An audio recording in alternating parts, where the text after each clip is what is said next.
This old shed has become my favourite place in the world. It's AirNOTT headquarters and houses my ever-changing flight sim setup. And today we're going to give you the full 2025 setup tour. But before we do, we need to rewind a bit and see how we got here.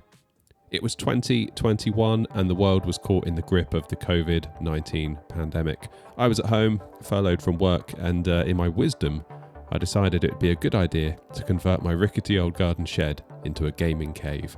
The place was a mess. We're talking spiders, we're talking old bikes, rusty barbecues, the full works. But with nothing better to do, I cleared it out. I insulated the walls and the ceilings, I dry lined it, threw down some skirting boards, some carpet tiles, added a lick of paint, and before you knew it, we had something resembling a gaming setup. But this channel didn't come along for around about 9 months after the shed was completed. It all happened kind of by accident, by uploading a YouTube short of one of my landings, and rather foolishly, some of you decided to watch it. Now, if you fast forward 3+ years on now to 2025, things in the shed have changed a lot. So I figured it's time to give you a full 2025 tour of AirNOTT headquarters.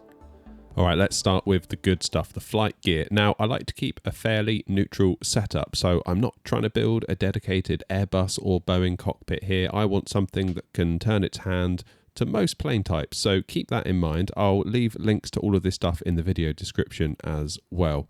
So let's start with the yoke, the centerpiece of my setup. It's the Thrustmaster TCA Yoke Boeing Edition. It's a great yoke to fly with, and what I really like about how this yoke is how it pivots from this piece that kind of sticks out from your desk.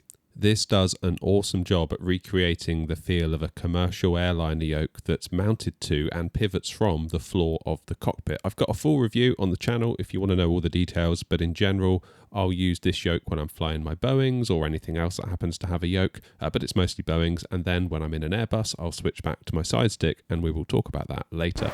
And what do we have here? The official AirNOTT mug. What a happy coincidence, because you too can enjoy your favourite beverage from this mug, available today at shop.airnott.co.uk. We've got hats, we've got hoodies, and yes, we've got expensive shipping, but don't delay, order today at shop.airnott.co.uk. Now back to the programme. All right, now though, after taking a shower to wash off being a filthy sellout, let's talk about my throttle setup. It's the Thrustmaster TCA Quadrant Airbus Edition. And it's next to my yoke, and this triggers so many people in the comments, usually saying something like, bro is using an Airbus throttle with a Boeing yoke, with one of those little skull face emojis, which is fine by me. It's all engagement for the algorithm after all. But I'm not doing this to trigger people. I truly believe this is the best option for me right now as somebody that likes to fly Airbus and Boeing. Why? Well, unlike the Boeing throttle unit from Thrustmaster, we've got 4 main axes versus 3, which means we can have 2 throttles, a speed brake, and a flaps lever, along with a gear lever and a parking brake.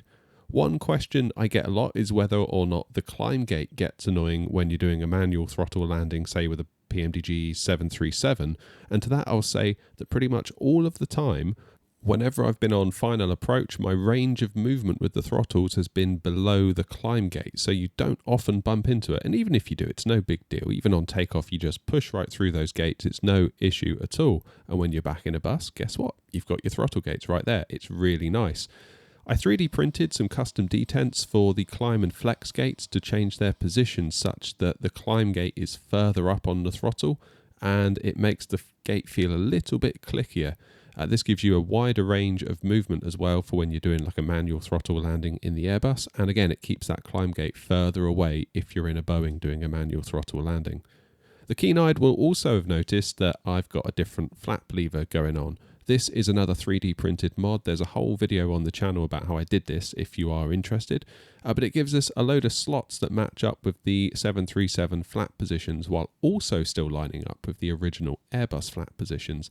The lever is designed such that you lift it up and then drop it into the desired position and it locks into place. Otherwise, if you're in a Boeing and one of your flaps positions is say between flaps 1 and flaps 2 in an Airbus, you could find that you accidentally knock the lever and then it kind of snaps into flaps 1 or flaps 2 position. It got a bit awkward, so this 3D printed mod was awesome. Next up we have my side stick. This is the Moser AB9. This is a recent addition to the setup, as prior we were using the Thrustmaster Ava base, which I had a great time with. I even purchased a built-to-order side stick from FS Projects to go on top of it to give this super slick, clean look. Again, video here explaining how I did it all. And just when I thought everything was all set, Moser reached out and asked if they could send over the AB9 with their MA3X side stick for review. Now, this is a force feedback base, which I thought would be a bit pointless for an Airbus, as in the real world, an Airbus doesn't have any force feedback, but I was wrong. You can repurpose the force feedback motors to recreate the feel of a sprung Airbus side stick. Again, full review can be found here, but I think it's fair to say this is the best Airbus side stick I've used to date. Luckily, the AB9 shares the same stick connector port that the Thrustmaster Ava also had, which means my fancy FS project stick can move across to the AB9, which I won't lie, was a massive relief given how much it cost me. So now I find myself back in the planning phase for how best to recreate that super sleek look I had going on with the Ava base with my FS project stick. It never ends. So last and sort of least are my rudder pedals from Logitech. I forget what I paid for them. I think they were just over £100, and they're okay for the price. I mean, compared to having no rudder pedals at all, going to these, it was like night and day versus trying to do it all by twisting your side stick. But having used some Thrustmaster TPRs at Infinity Simwings a few weeks ago, my Logitechs have never felt quite right ever since. So while I think they're a fine set of rudder pedals for the money, and they absolutely did improve my flying, these are probably on the to be upgraded list soon. Moving on to flight accessories, we've got the Tobii Eye Tracker 5, though right now it doesn't natively integrate with Microsoft Flight Simulator 2024, which is a shame.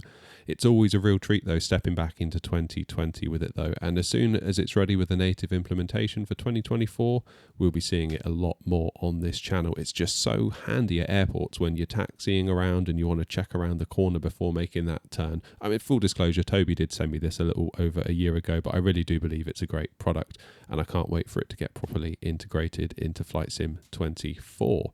Up next, we've got the Wingflex FCU Cube. Again, full disclosure, Wingflex did send this to me. It's a reduced-sized Airbus FCU, so if you're building a one-to-one scale Airbus cockpit, this won't be for you. But as somebody who's in a 2 square metre garden shed, I really do appreciate the slightly reduced size that's going on here. It certainly makes flying Airbus a dream, especially when it's busy on VATSIM. You can just quickly dial in those headings or altitudes. It's really nice. Hopefully soon we'll be able to use SPAD next with it and get a profile set up so that it can play nicely with Boeing planes too. I appreciate this is very much an Airbus bit of kit, but there's no reason why you couldn't operate a Boeing's autopilot system with it too and have great results. For example, say push in the heading knob and that's LNAV. If you pull it, you're then in heading select. Similar idea for the altitude dial. Push it for VNAV and then pull it for altitude intervene. It could definitely work. Next up, we've got my radio panels from Logitech. I bought these back in January 2025, and having lived with them for the last few months, I'm feeling like they're fine, but I'm not massively overwhelmed by them. I use them on VATSIM, and I found it tricky a couple of times to dial in the correct frequency. The dials have got a certain sponginess to them. I would much prefer they had more of a clicky feel, similar to that of my Wingflex FCU Cube dials. And I've had to rely heavily on SPAD.next to get them to play nicely after the 8.33 kilohertz update on VATSIM. They're actually missing a digit, so the frequency 124.185 would actually appear as 124.18. But with SPAD, you can shift everything to the left one place, meaning you drop the 1, which is fine because all frequencies start with a 1 anyway, so it would read on the display 24.185, which is fine. But it sort of feels like the product is starting to show its age. I mean, this stuff has been around for years now. I'm fairly certain this was all Saytech gear before Logitech bought them out. A similar story too with my rudder pedals, I believe. So yeah, it works, but relative to the hardware we're starting to see from other vendors in 2025, Logitech stuff is starting to show its age and feel a bit stale, I think. Finally, we've got the minimised overhead panel from PU Air Korea. I've not had this long as they only sent it over a couple of weeks ago for review, but I'm really enjoying this product so far. It doesn't replace needing to switch camera views to use the top panel completely, but it does help you out with quick actions like flipping on your lights quickly, say to cross a runway, or when sorting out your lights when you've been given clearance to line up when it's busy on VATSIM. Very, very nice. My only issue with it right now is finding somewhere for it to live. As you can tell, I'm kind of running out of space here. Now, it's not mine to keep, but for VR flying, we've got the Pimax Crystal Light. Thanks again to Pimax for letting us try this one out on the channel and loaning it to us. It's a wonderful bit of kit. I still remember putting it on for the first time in the A320. It was a profound experience, that's for sure. It's properly tricking your brain when you kind of reach out to start twisting the FCU dials. But keep your eyes peeled on the channel, as we'll have more VR stuff coming up soon as well. As for the PC that drives it all, that's seen some changes in recent weeks, as we recently made the switch from a 4080 Super to a 7900 XTX. And we did that for two reasons. Number one, we kept running out of VRAM on the 4080 Super in MSFS 2024. And number two, I got the 7900 XTX at a bargain price of £600. Again, thanks to Grumpy for connecting the dots and making this happen. Would I have loved a 5090? Sure. But joining the 24 gig of RAM club for £600 seemed like an offer too good to refuse, and it has helped. Our VRAM issues are now a thing of the past, thank goodness. As for the rest of my system, it's a 5800X3D running with 64 gigs of DDR4 3600 CL18 memory, thanks Philip, running on an MSI B550A Pro motherboard, running with a 4TB SN850X SSD from Western Digital. As for my case, I'm running the NZXT H5 Flow, and yes, those are pipes you can see coming out of it. In a desperate attempt to keep temperatures under control in here, I decided to try and get as much heat from the PC out of the room, directly out of the room through these pipes, and it has kind of helped. The next thing to figure out, though, really with the PC, is to kind of decide what we do with the 4080 Super. Until now, I've kept it around as I wanted to make sure that the AMD card was free of any kind of gotchas, and I think I'm at the point now where I'm happy with the AMD card, both for simming and for the other gaming I do. So I think the 4080 Super could well be going on the market soon, which could then fund a 9800X 3D platform upgrade. Let me know in the comments what you think I should do. As for my simming display, it's really nothing too special. It's a 43-inch 4K LG TV from 2021. It's long been discontinued, but for the £300-ish I paid for it, it served me very well. The one thing I wish it had was 120Hz with variable refresh rate. I feel like then I could stand to benefit from frame generation without getting any tearing, as if I'm not at 60 FPS, it doesn't look great on this TV. Right now, if I enable FSR frame gen in the sim, I get loads more FPS, but the screen tearing is very, very real and annoying. I suppose I could limit my FPS to 30, then have frame gen double me to 60, but I dislike the idea of leaving real frames on the table. For example, if I'm already getting 47 frames natively, I'd quite like to see them versus swapping them out for fake frames. I don't know, maybe I'm crazy. Off to the left, I've got a cheapo touchscreen monitor from Amazon. I don't even know what it's called, but it works very well as a screen just for running Navigraph charts on. I was looking at an iPad, but I dislike the idea of spending £300 on an entire iPad just to run Navigraph charts. Then comes the issue of capturing the iPad's display output such that you can see it on the stream. The easiest and cheapest option was to get this display, and for about £100, I'm actually kind of impressed. Behind it, we've got my aging HP LP2475W. What a great name. This is where I run OBS, and I can read all of your messages from chat during the live streams. And then to the left of that, I've got my gaming monitor, the Dell S2721DGFA. Again, another brilliantly named monitor. A 165Hz 1440p variable refresh rate display. It's a cracking display. It uses the same panel from the highly regarded LG 27 GL850, but Dell overclocked it from 144 to 165 Hz, and it's great. This is basically where I pretend to be good at Call of Duty and Counter-Strike when I'm not simming. As for streaming gear, the question I get the most is, what mic do I use? As some of you seem to like the sound of it, and it's a Pyle, P-Y-L-E, PD mic 58. It's a dirt cheap mic that I got off of Amazon, and from what I can gather, it's a clone/rip-off of the Shure SM58. I think I paid less than £20 for this, and this was years ago. It's an XLR mic though, so you will need an XLR to USB interface, which will push the overall price up. For me, I plug it into my Go XLR Mini, which is where I control all of the volume levels for the streams and the videos with these faders. I really wouldn't want to go live without this.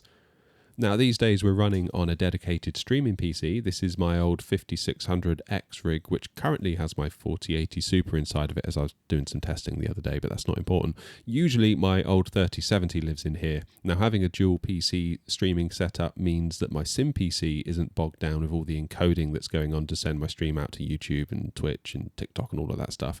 It wasn't cheap, but it did solve many encoder overloaded messages I used to get when trying to do it all on one PC.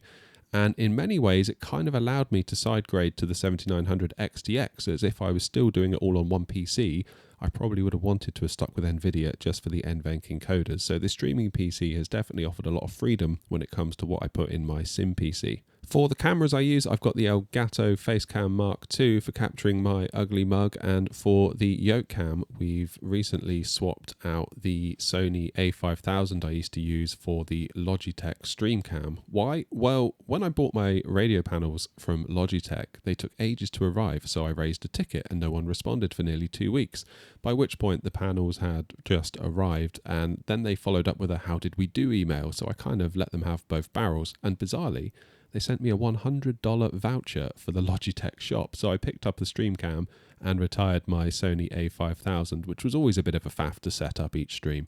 It's much nicer now having a kind of set it and forget it approach with these webcams that I'm using now. As far as creature comforts go, there isn't a ton of room in here for much other than a chair, but it's something I've recently upgraded. My old chair was falling to bits at an alarming rate. Still, it did do me 15 years, so I can't really grumble.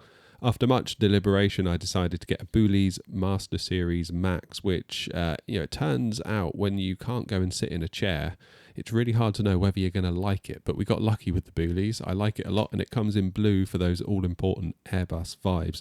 And it must be good, as my wife came out to the shed and sat in it once I'd built it, and then she insisted we get 2 more for inside the house. We didn't get the max size version of the chair for inside though, we just got the regular ones, and they're fine. I could probably sit in either of them all day. I just prefer the max size one a bit because I'm 6'4" and quite big, so it's kind of nice to have a bit more room to squirm around in. Probably, though, the biggest decision I made last year was putting an air conditioner in the shed. It gets insanely hot in here during a long live stream. We're talking it can get up to 30 degrees plus. Now, the shed has no windows, and I refuse to leave the door open while streaming because spiders can get in, and I hate spiders, so it can get really, really toasty. I do have 2 of these kind of bathroom extractor fans, one bringing cool air in and another one taking the hot air out, but there's only so much they can do, especially in the summer months if it's 30 degrees outside, while the one bringing in cold air is actually bringing in 30-degree air. So I decided that an AC was necessary.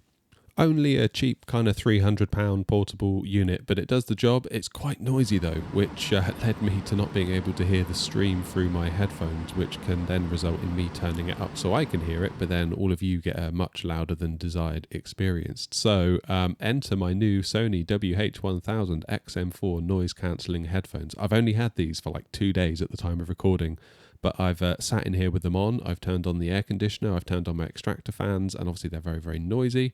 I then turn on the noise cancellation feature, and it's been really, really effective. Now, don't be fooled by noise cancellation. Even like, good Sony models like this, the noise cancellation doesn't make it completely silent. It's not magic. You still will hear some stuff, but compared to not having noise cancellation on at all, it's like night and day. So look out for these on my head on the next stream, I guess.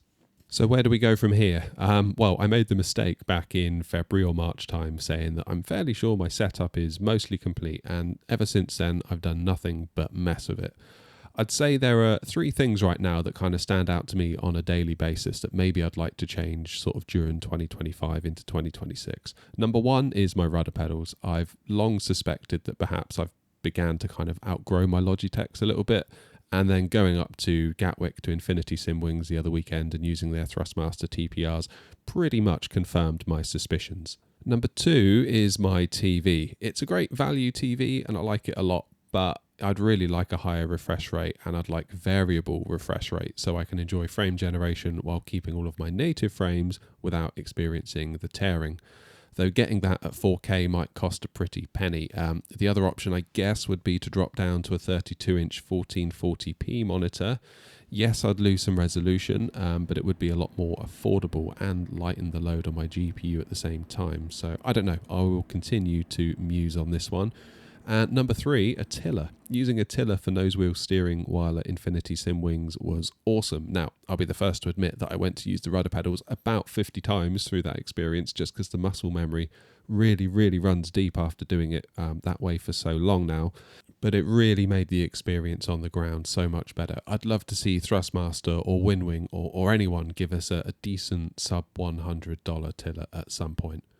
Now, I imagine I'm going to get a lot of people in the comments tell me to get an MCDU/FMC unit, and while I personally would love that, there are a couple of glaring issues from my side of things. Number one, space. I literally have no idea where I would fit it without a total revamp of my whole shed layout. Number two, being a streamer, it's important to me to show you all what's going on, and I feel like that's best achieved while using the virtual MCDU/FMC in the sim, as I can kind of zoom in on it and you can all see perfectly what's going on and follow along with what I'm doing, versus having, say, a webcam pointed at a physical unit. I don't think that would have the same look on stream at all. I mean, would it be great for me? Yes, but I'm not convinced it would be great for you too, hence my hesitation. Then you've got the whole thing of different planes needing different units, and then so begins another whole rabbit hole. And I think maybe that's just an area right now I'm best off keeping my nose out of. And I say for now because I know myself well enough to know that surely at some point in the future I will break, and you're probably going to see one on the stream at some point. But this is where I'm at with it right now.